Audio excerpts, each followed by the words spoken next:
Battle of Plassey 1757। Plassey का युद्ध भारत के अहम महत्वपूर्ण युद्ध में से एक। With the signing off the treaty of Alinagar, Alinagar की ट्रीटी साइन करने, ट्रीटी यानी संधि, समझौता साइन करने के बाद most of the English demands were fulfilled but they wanted to control Bengal. बहुत सारी ब्रिटिशर्स की डिमांड पूरी हो गई लेकिन वो बंगाल पर पूरा कंट्रोल चाहते थे। Clive occupied French colony Chandernagar and the nawab could not stop him. Clive ने फ्रेंच कॉलोनी जो चंद्रनगर में थी उस पर कंट्रोल कर लिया, नवाब उसको रोक नहीं पाए। क्लाइव ने एक गुपचुप समझौता किया मीर जाफर के साथ, who was to replace Sirajuddaulah, जो कि सिराजुद्दौला को हटाकर वहां का नवाब बनना चाहता था। After the conspiracy, pretext for war was reached. Nawab was accused of dishonoring Treaty of Alinagar and soon army under Clive set out for Murshidabad. नवाब पर ये इल्ज़ाम लगा कि तुमने अलीनगर की संधि का पालन नहीं किया और इसी कारण क्लाइव ने अपनी एक आर्मी मुर्शिदाबाद की तरफ भेज दी। नवाब और ब्रिटिश की फोर्सेस के बीच में प्लासी नाम की जगह पर एक युद्ध लड़ा गया 23 जून 1757 में, जिसमें the major part of nawab's army, जिसमें कि नवाब की आर्मी हार गई क्योंकि उसकी आर्मी में बहुत सारे ट्रेटर्स थे। ट्रेटर यानी कि विश्वासघाती लोग, जैसे मीर जाफर, राय दुर्लभ, यार Latif did not participate actively in the battle. इन्होंने पूरी तरीके से युद्ध में हिस्सा नहीं लिया और इस कारण नवाब को हारना पड़ा और उसे मार भी दिया गया। नवाब सिराजुद्दौला की हार हुई और उन्हें मार दिया गया प्लासी के युद्ध में, और जिसने उन्हें मारा वो मीर जाफर का बेटा था जिसका नाम था Miran. The battle of Plassey had no interface but it was a war of immense political and economic importance. ये काफी महत्वपूर्ण युद्ध था, राजनीतिक और आर्थिक दोनों ही तरीके से। इसके बाद जो नवाब बने बंगाल के, वो केवल ब्रिटिशर्स के हाथों में एक कठपुतली के जैसे थे। बंगाल की पूरी राजनीतिक जीवन ब्रिटिशर्स के हाथों में आ गया और इस युद्ध को जीतने से ब्रिटिशर्स को बंगाल को लूटने का मौका मिला। वहां के नवाब ने बंगाल को टैक्स फ्री घोषित कर दिया ब्रिटिशर्स के लिए, और केवल बंगाल में ही नहीं, बिहार और उड़ीसा यहां पर भी ब्रिटिशर्स को अधिकार मिल गया टैक्स फ्री व्यापार करने का। कंपनी को जमींदारी का अधिकार भी मिला। 24 परगना एक जगह है बंगाल में, वहां की जमींदारी का अधिकार भी ब्रिटिशर्स के हाथों में चला गया।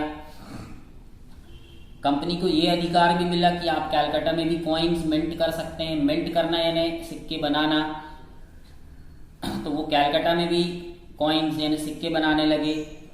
The battle of Plassey proved decisive as control of Bengal fell into the hands of British. इन सब का कारण केवल बैटल ऑफ प्लासी था। यदि उस युद्ध में नवाब को धोखा नहीं मिलता और वो युद्ध जीतते तो ये सारी चीजें ब्रिटिश कंट्रोल में नहीं जाती। उसके बाद हेडिंग आपकी बुक में दी हुई है battle of Buxar 1764। After the battle of Plassey the company used Mir Jafar as a golden sack into which they could dip their hands at pleasure. The treasury was empty, the demands of company kept on increasing, the officials and their agents exploited peasants and craftsman and forced them to sell their goods at cheaper rate and thus made huge profits.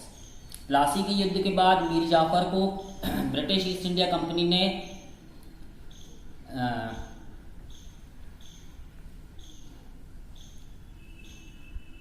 बहुत उसका फायदा उठाया।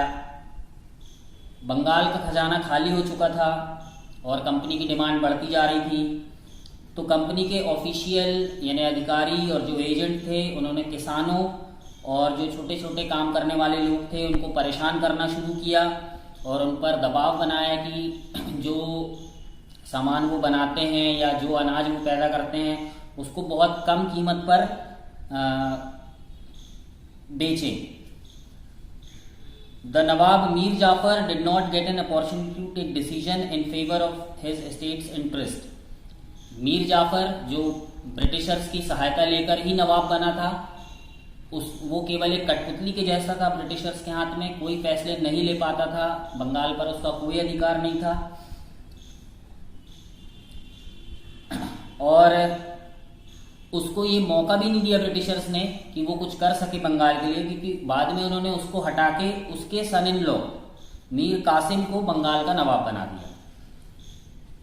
Mir Kasim realised his position of utter dependence of British company. तो मीर कासिम को ऐसा लगा कि वो काफ़ी ज़्यादा तरीके से ब्रिटिश कंपनी के ऊपर डिपेंड हो गया है, आश्रित हो गया है। तो उसने अपनी पावर इकट्ठी करनी शुरू की। उसने ब्रिटिश कंपनी के जो अधिकारी थे उनको अपने कोर्ट से निकाल दिया। He built a new military setup, उसने नई मिलिट्री सेट की अपनी। और ये सारे स्टेप्स कंपनी के लिए बहुत बुरे साबित हुए। तो जब मीर कासिम ने ऐसा करना शुरू किया तो युद्ध होना था ब्रिटिशर्स और मीर कासिम के बीच में।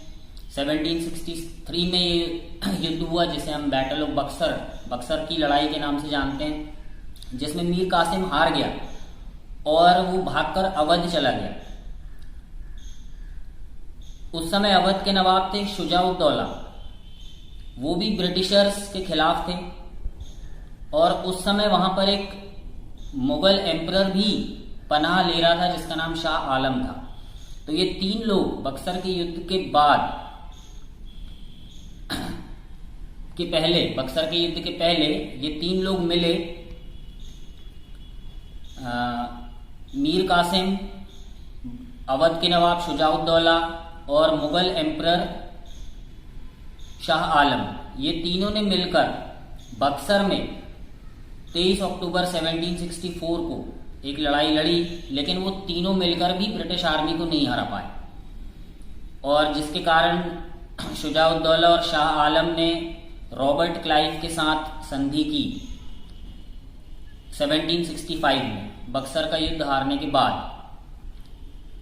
जो संधि इन्होंने की उसकी मुख्य शर्तें क्या थी? पहला दिया हुआ है कि ब्रिटिश फोर्स को युद्ध में नुकसान की पूर्ति के लिए 50 लाख रुपए देना पड़ेगा, तब अवध वहां के नवाब को वापस किया जाएगा। अवध के नवाब को इलाहाबाद, कारा और कुछ क्षेत्र और मुगल एम्परर शाह आलम को देना पड़ेगा। ब्रिटिशर्स को पूरा कंट्रोल मिलेगा चुनार किले पर, और ब्रिटिशर्स को अवध में व्यापार करने पर कोई टैक्स नहीं लगेगा। ये 4 इंपॉर्टेंट शर्तें जो ब्रिटिशर्स ने युद्ध जीतने के बाद अवध के नवाब से की।